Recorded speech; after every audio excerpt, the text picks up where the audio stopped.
Right, today we're diving into something super interesting. We are here with our guest, Andrea, and we are going to be chatting about AI and human creativity. It's such a hot topic right now, isn't it? I'm really keen to hear your thoughts. So thank you, Andrea, for joining me today. Thanks for having me. Andrea, can you tell us a bit about yourself before we jump in? Absolutely. So I've been around the tech universe for about 2 decades now. I think everything from engineering to cloud architecture to managing programs. And now I'm playing with this new world of agentic AI at one of the big tech. So it's been quite all right. But I hear rumours you're not just a tech guy, right? You got a creative spark there. You're spot on, Scarlett. Yeah. I'm into the creative scene as a DJ. Love mixing electronic music. I'm also super interested in contemporary art and architecture. I'm a regular in the art scene. I always check out galleries and all kind of performing arts. And that's why I'm so interested in the intersection of technology and creativity. And that's also why I'm so excited to be here today. That's indeed the perfect mix for today's topic. Let's talk about the impact of AI on the creative sector then. AI's kind of shaking up the whole creative scene, isn't it? Indeed. What's your take? Well, AI is one of those seismic changes that will probably affect many aspects of our society, positively, negatively, and everything in between. Yeah. Many people draw parallels between the AI revolution and the industrial revolution, or more recently, the digital age. I'd say I agree with that assessment, but honestly, since we are just at the start of this whole revolution, it's pretty much impossible to say exactly what's going to happen. It's not that we can't guess how the tech will evolve, but especially because we have no idea how people, businesses, the economic system, the society as a whole will actually use it and how they will react to those changes. Yeah, that's an interesting point. People have very different reactions to new technology. So have you seen any notable patterns in how artists respond to AI? Oh, yes, you can already see big shifts in the creative sector. You see some artists fully embrace AI as a cool tool. You see other, push back hard about copyrights and all that. And of course, there is everything in between. And honestly, the whole copyright thing is super messy. Everyone's got a point, in my opinion. It's not easy to say who's right, who's wrong on that. Yeah, let's not go down that rabbit hole right now, or we'll be here all day. Agreed. But again, we're just at the start of some big changes hitting all sorts of areas in our economies and society. What exactly will these changes look like? I honestly don't know. But what we can do, and what I think we should do, is imagine the possible scenarios and analyzing them, just so we can try and be ready and, minimize the challenging part and take advantage of the good stuff. So if you're okay with it, Scarlett, I'd like to throw out a few different scenarios and then talk about some of the worries and some of the opportunities that might come with them. I love that approach. Imagining possible futures. So could you walk us through some interesting scenario? Maybe one that you can think of that is particularly edgy or extreme. Sure. Let's start with a wild scenario where pretty much all creative content gets generated by AI. Just to be clear, I don't actually think something like that would materialize, but let's imagine a world where most art, music, movies, TV shows, books are all AI generated, with humans mostly just coming up with prompts, or in some cases not even being involved at all. Now, from the tech side, a lot of this is already possible. There are tools already today that can generate entire animated TV shows, including scripts, from scratch. And you can find services that generate full music tracks or create visual arts. Sure, sometimes the quality is hit or miss, but you can bet it will only get better with time. Wow, that sounds a bit dystopian to me. 100% agree with you, Scarlett. It will be dystopian indeed. And the reason I don't think this scenario will actually happen is that after a while, people will just get bored of it. Okay, I mean, there is definitely human-generated content that people would get bored of as well. Well, hopefully this interview is not one of it. Oh, hopefully not. No, but why do you say that people would get bored if all new content was AI generated? I mean, some of it is really good. Well, here's why. Basically, generative AI mimics the human content generation process by learning from the huge pile of content that we already created. Yeah. So it's just imitating the way we generate art, music, writing, all of it, by tapping into what's out there already. Right. But as humans, we had been evolving the way we create content for decades, actually for centuries. So think about music. It's changed and grown over time because of the creativity of all sorts of artists, shaped by culture, subculture, society, lots of other influences. And that's how we ended up with so many different genres. Now, we can ask AI to make, for example, a jazz song or a rock song, or even we can get super specific, like we can say, give me a melodic house and techno track at 128 BPMs, maybe with certain kind of vocals or instruments, a particular level of energy, the kind of drop you want. I can see the EDM DJ in you really coming off now. Oh yeah, I mean, it's a lot of fun to play with this stuff, honestly. But I get your point. Music wouldn't be what it is today without constant human innovation. Exactly. And do you know what we can't ask AI to do, Scarlett? Well, I don't know, Andrea. To tell us where we come from and where we're going. I don't know. To be honest, the agreement was ask questions, make some joke, try to stay on theme. Fair enough. But yeah, I don't know. What can't we ask AI to do?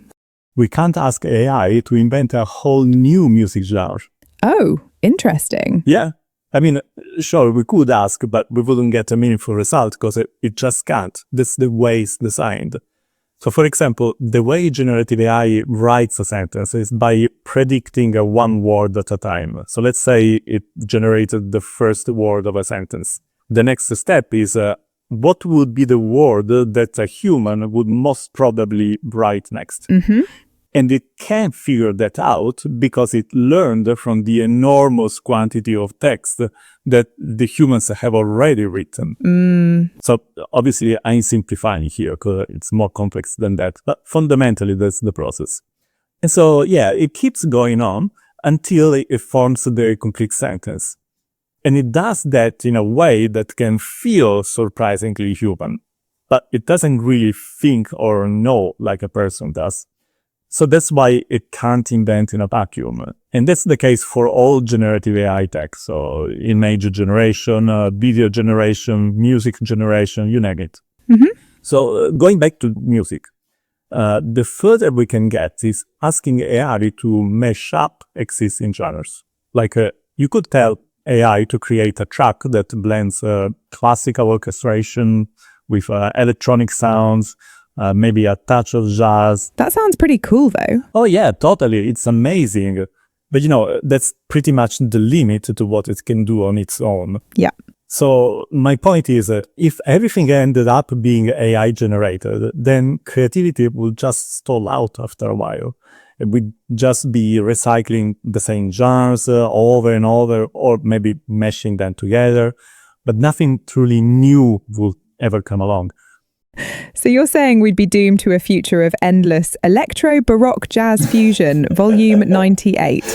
I mean, I love a funky harpsichord solo as much as the next person, but even I have limits.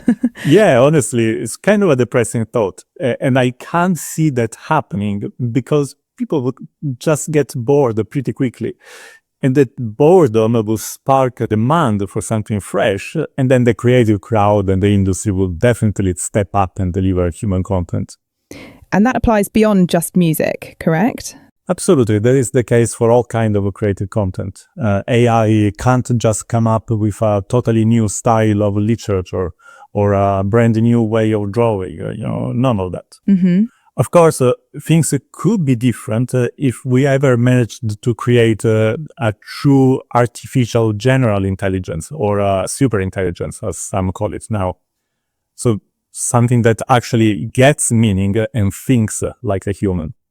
Some in the industry think we are relatively close to achieve that.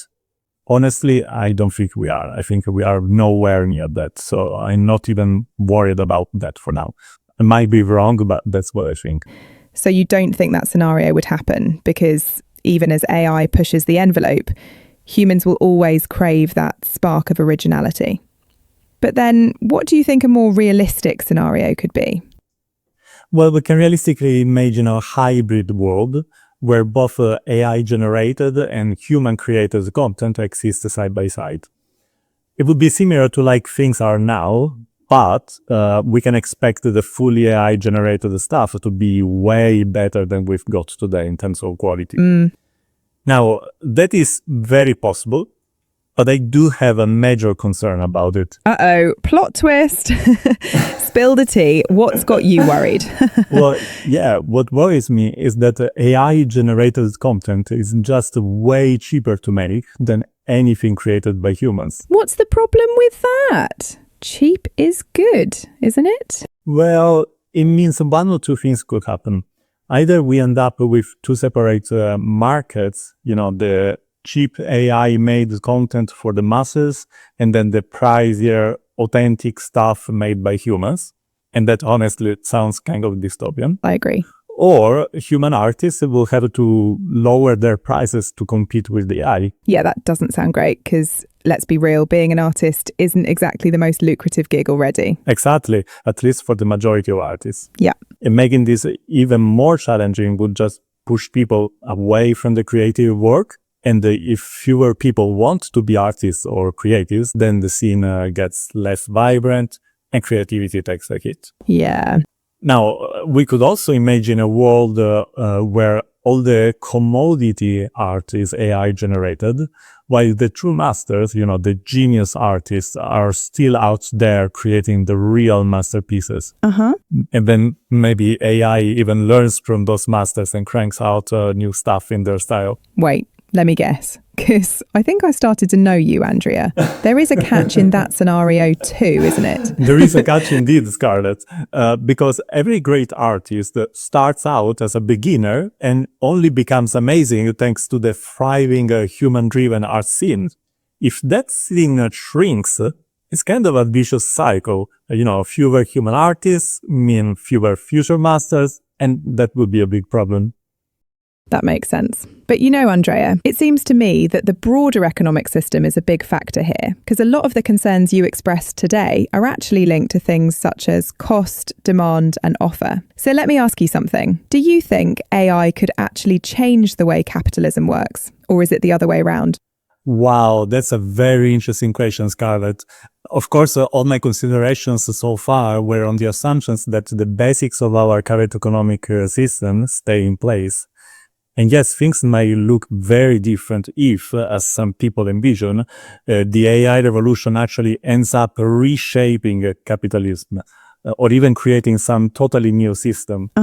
Now, personally, I think that flaws and perks aside, society is so hooked on capitalism that it's pretty unlikely we'll see a huge shift anytime soon. So to answer your question, I think it's way more likely that capitalism will shape how we build and use AI rather than the other way around. And honestly, we've already seen clear signs of that happening today. And I'm not saying it's a good or a bad thing. It's just my prediction. Of course. We don't have the AI crystal ball here. Yeah, and of course, not even AI can predict that because it's all dependent on the crazy variable here. Crazy variable being people in this case. Indeed, we are the crazy variable. So wait, we found a second thing the AI can't do. Indeed. AI can't predict whether the current economic system will shape AI or AI will reshape the current economic system. That's a nice one for recursion fans. So, Andrea, we talked a lot about what could go wrong. Thank you for that. But can we get things a bit more upbeat, please? Is there some scenario that is more promising? Please say there is one. Yes, there is a third idea I can think of. And honestly, it's the one I'm rooting for. I really hope it ends up being the main way we use AI. And that is where humans will use AI as a tool to empower and amplify their creativity rather than replace it. So let's call it a human-driven AI-powered model. So in this setup, AI acts more like a creative sidekick. A collaborator that sparks new idea, makes things easier, helps artists or writers get past blocks that they otherwise struggle with alone.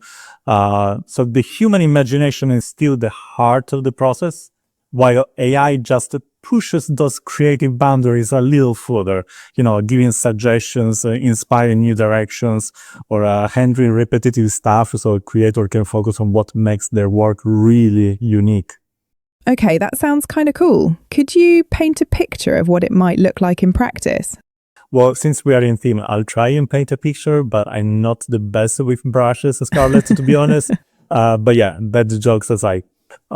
Imagine musicians working with AI tools to generate hybrid sounds. I don't know, I'm inventing here, but maybe percussions fused with sounds from nature, and then using it in melodies composed by them and then completed by AI to match a certain musical phrase.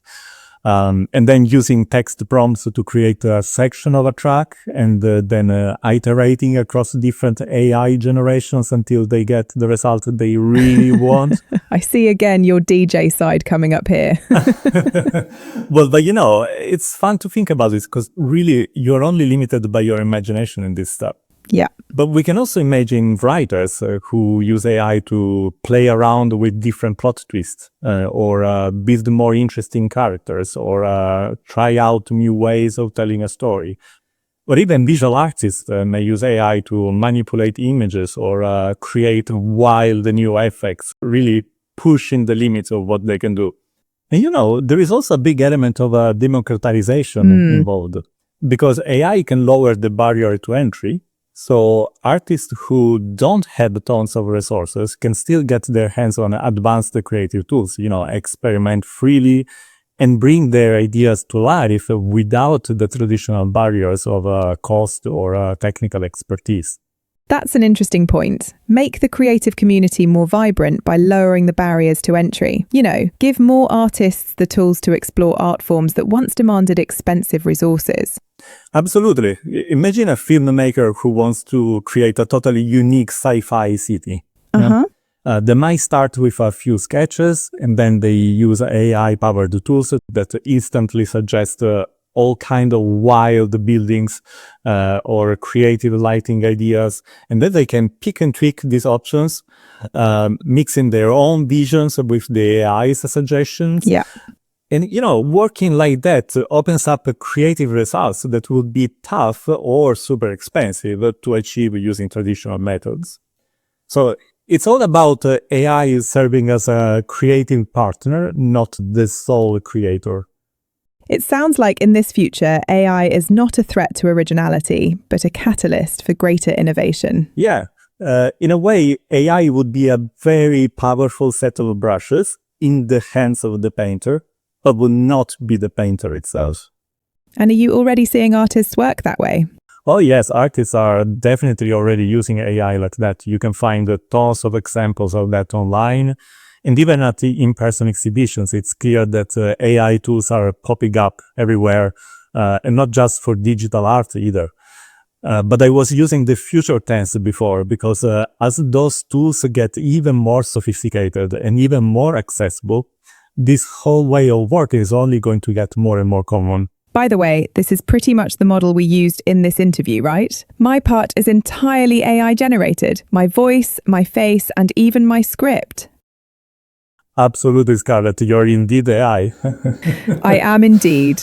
And my script is human-made, but I did use AI as a tool to polish things up. Do some proofreading, as English isn't my first language, as you might have guessed. But I also used the AI to expand the content, add some extra ideas I hadn't thought of. What you are hearing and seeing from me is all real though, but that was just a personal choice. I could have chosen to clone my voice to change my accent if I wanted, for example. That's fascinating. So, based on all this, where do you think the landscape of creative content is headed? Will we see clear boundaries between AI and human art, or will things blend together? Well, I really think we are heading toward a mix of that hybrid scenario and the human-driven AI-powered model. So we'll probably end up with an ecosystem that has some fully AI-generated stuff, some content made by humans with an AI boost, and no doubt there will always be space for totally human-made art, by creators who decided to keep it that way. So you think there will still be demand for human-made content? Oh, people will definitely want that. Just like today, there's a significant market for handmade artisanal goods, even though most things are mass-produced. Oh, I see. It's kind of like how things changed after the Industrial Revolution. Handmade stuff still exists, but it is a different scene than before. And honestly, handcraft things are often better today than they were before because they are made by leveraging new tech. Sometimes even the same tech that helped make mass production possible in the first place. What we really want to avoid, though, is human-made creative content turning into a luxury item. Oh, yeah, because that's kind of what happens now with handcrafted things, right? Exactly. Today, people end up paying a big premium for handmade goods, whether that's food, clothes, or whatever else. Yeah. It makes sense, since the cost of making things by hand is way higher than with mass production, where you got economy of scale, automation, global supply chains. So I really hope we can figure out a way to avoid that with the creative content. Because otherwise, it will just end up right back with those two parallel markets we talked about earlier. Absolutely. And it's something we'll all have to watch closely. Stepping back a bit, how do you stay optimistic about these shifts? Well, we're in for some pretty wild times ahead. No doubt there will be disruptions and some big challenges for us to deal with. But there's a lot to be excited about too. And honestly, the first step to handle all this is just being aware of what could come. So we definitely need to understand how AI works on a technical level, but it's even more important to understand the sociological and the economical angles. Because like I said, the future is going to be shaped more by how we choose to use the tech rather than by the tech itself. And by the way, today we've really just talked about the impact on the creative sector, but you could have the same kind of conversation about almost any area of society or any big issue we are dealing with. That's a great point, and I'm sure we'll come back to those themes in future episodes. But meanwhile, could you give us some quick examples of how AI is helping solve big problems? Well, there are tons of positive examples. AI is already being used today to try to find a cure for cancer, to speed up nuclear fusion research, discover new sustainable materials, tackle climate change, or design clean energy solution, predicting or preventing pandemics before they spread, help find new antibiotics, you name it. There are countless of examples. Honestly, there are endless good uses for AI that could help us live better, boost creativity, and solve tough problems. And yet, there's a darker side as well. Indeed. What worries you most about how AI might be used? Again, we don't have to imagine stuff because AI is already getting used to speed up stuff like fossil fuel extraction or spread disinformation or interfere with elections. And even in the military, AI is being used to build drones that can pick their target autonomously, which is pretty terrifying if you ask me. And AI video generation is getting better and better, which means in the future, we could reach the point when it's impossible to distinguish between real footage and AI-generated one. And that means we wouldn't be able to rely on video evidences in court or in journalism anymore, which is a pretty worrying scenario. Right. So, it's a super powerful tool, and we really need to make sure it gets used for good instead of just making existing problems wars or creating new dangers for society. And that's the real challenge, isn't it? It's like giving someone a chainsaw. You can carve a masterpiece or accidentally take out the garden shed, or worse. But going back to art and creativity, hearing you talk about the power of AI, Andrea, it makes me wonder, what if we could channel that same power into something far more personal and inspiring? Intriguing. What do you have in mind? Well, I'm picturing a future where AI isn't just shaping industries, in this case the creative industry, but actually unlocking creativity in everyday people who never saw themselves as artists or creatives. Imagine someone who's never picked up a paintbrush suddenly creating something they're proud to hang on their wall. Oh yeah, totally. That's one of the most exciting parts for me. Because AI could help people discover creative sides of themselves that they didn't even know existed. So it's like unlocking hidden rooms in your own mind, you know. And this brings us back to the idea of democratization we talked about earlier. So imagine this. On one hand, it's easier than ever to get started. On the other, more people are discovering their creative side. Put those together, and suddenly you've got a wave of new folks joining the creative scene. So some of them might even turn professional artists or professional creators. And, you know, the community just gets richer and more alive.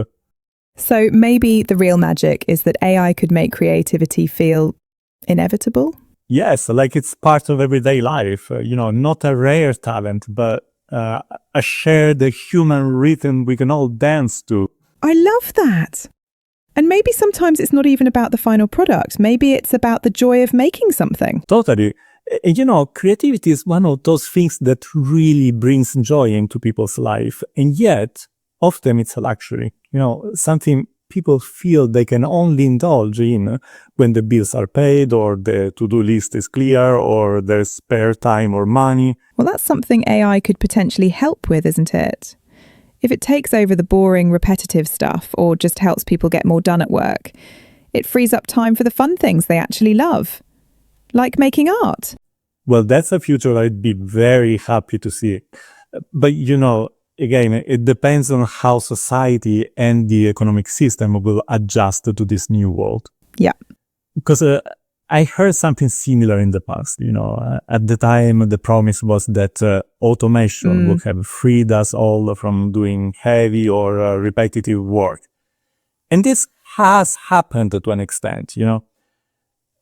But today, people are still busier than ever. Personal time is a very scarce resource. Yeah.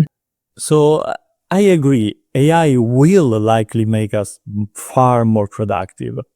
However, whether those productivity gains translate into more free time for people will depend on our economic system, on how society, governments, the corporate world choose to distribute the benefits.